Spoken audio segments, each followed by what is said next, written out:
First నుంచి కూడా నేను చాలా స్పష్టంగా ఉన్నాను. మా పార్టీ కూడా స్పష్టంగా ఉంది. ఎలక్ట్రల్ బాండ్స్ అనేది ప్రాసెస్లో వచ్చిన ఒక డెవలప్మెంట్.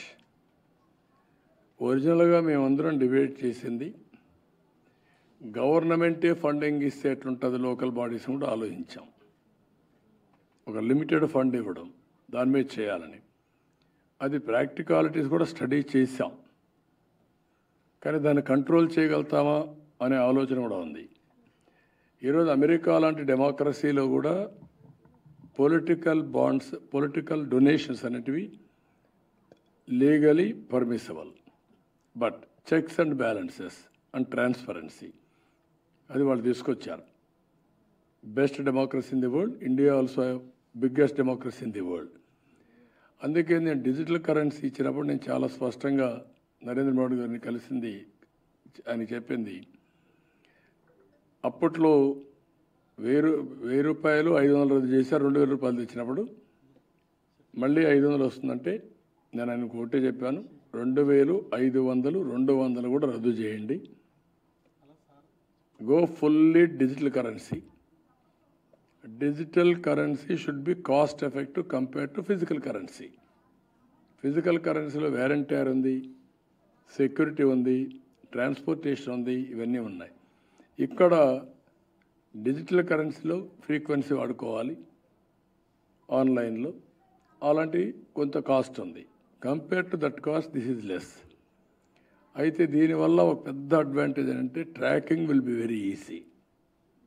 రెండోది, వీళ్ళు చేసే ఫ్రాడ్ 200, 2000, 3000, 5000 పంచడం, ఈ పంపకాలు ఆగిపోతాయి. ఈ పంపకాలు ఆగిపోతే సర్వీస్ ప్రియారిటీ వస్తుంది, డెవలప్మెంట్ ప్రియారిటీ వస్తుంది, వెల్ఫేర్ ప్రియారిటీ వస్తుంది, గవర్నమెంట్ కూడా డబ్బులు ఎక్కువ వస్తాయి. అది కూడా తొందరలో వస్తుందని నేను ఆశిస్తున్నా. అది వస్తే చాలా వరకు ఎలక్షన్స్లో ప్రచారం ఒక భాగం అయితే ప్రలోభాలు పెట్టడం ఇంకో భాగం. ప్రలోభాలు కాకుండా సేవాభావంతో పనిచేసే దాన్ని మనం ప్రోత్సహిస్తే ఆటోమేటిక్గా లాంగ్ టర్మ్లో మనం అనుకున్న ఆబ్జెక్టివ్స్ అన్నీ ఏదైతే నేను ఇప్పుడు మాట్లాడే జీరో పావర్టీ నేషన్గా తయారు కావడానికి ఇండియాకి చాలా అవకాశాలు ఉన్నాయి. It will be done. So డబ్బులు సంపాదించడమే కాదు, వెల్త్ క్రియేట్ చేయడం కాదు, ఆ వెల్త్ మీనింగ్ఫుల్గా ప్రజలకు అందుబాటులో కూడా పెట్టాలి. అట్లా కాకుండా కొంతమందే పరిమితం అయిపోయి ఒక 20 లక్షల కోట్లు, 10 లక్షల కోట్లు ఒక ఫ్యామిలీకి ఉంటే మిగిలిన తినడానికి 3 పూటలు తిండి లేకుండా పర్ డే 400, 300 కూడా సంపాదించిన పరిస్థితిలో ఉన్నారు.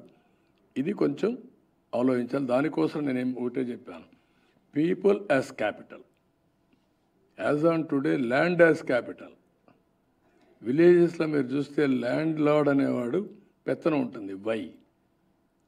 ఆయన ల్యాండ్ పైన ఊరంతా ఆధారపడతారు.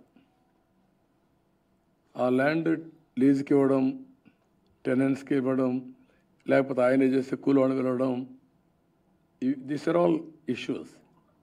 అలాంటి సోషల్ ప్రాబ్లమ్స్ అన్నీ సాల్వ్ కావాలంటే పీపుల్ యాజ్ క్యాపిటల్గా పెట్టుకొని short term, medium term, long term వాళ్ళ ప్రొడక్టివిటీ పెంచాలి, స్కిల్ డెవలప్మెంట్ చేయాలి, వాళ్ళకి ఆపర్చునిటీస్ క్రియేట్ చేయాలి, ఆ ఫ్యామిలీ హెచ్ఆర్ డెవలప్ చేయాలి, హ్యూమన్ రిసోర్స్ డెవలప్మెంట్ చేయాలి.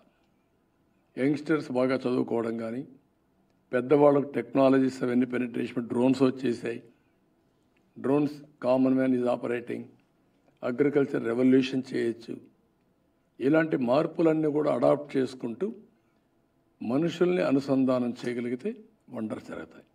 అది చేయాలి. That is only the way. కొంతమందికి ఇప్పుడు నేను చెప్పాడు నమ్మశక్యం కాదు. నేను P3 అన్నాను, public private partnership. That is where national highways. అది ఎక్కడ ఇప్పుడు టెలికమ్యూనికేషన్ సెక్టర్, పవర్ అన్నిట్లో వచ్చింది. ఇప్పుడు నేను మాట్లాడేది P4 అంటున్నా. దీనివల్ల వెల్త్ క్రియేట్ అయింది. ఇప్పుడు నేను మాట్లాడేది P4, public private peoples partnership. Government ఉండాలి, ప్రైవేట్ వాళ్ళు కూడా ఇన్వాల్వ్ కావాలి, ప్రజల్ని భాగస్వాములు చేయాలి, పార్ట్నర్షిప్ పెట్టుకోవాలి. ఏ విధంగా వాళ్ళని పేదరికం నుంచి పైకి తేగలుగుతాం. ఇప్పుడు ఆర్టిఫిషియల్ ఇంటెలిజెన్స్ వచ్చింది, వాళ్ళకుండే వనరులన్నీ పెట్టేస్తే ఇట్ విల్ గివ్ వెరీ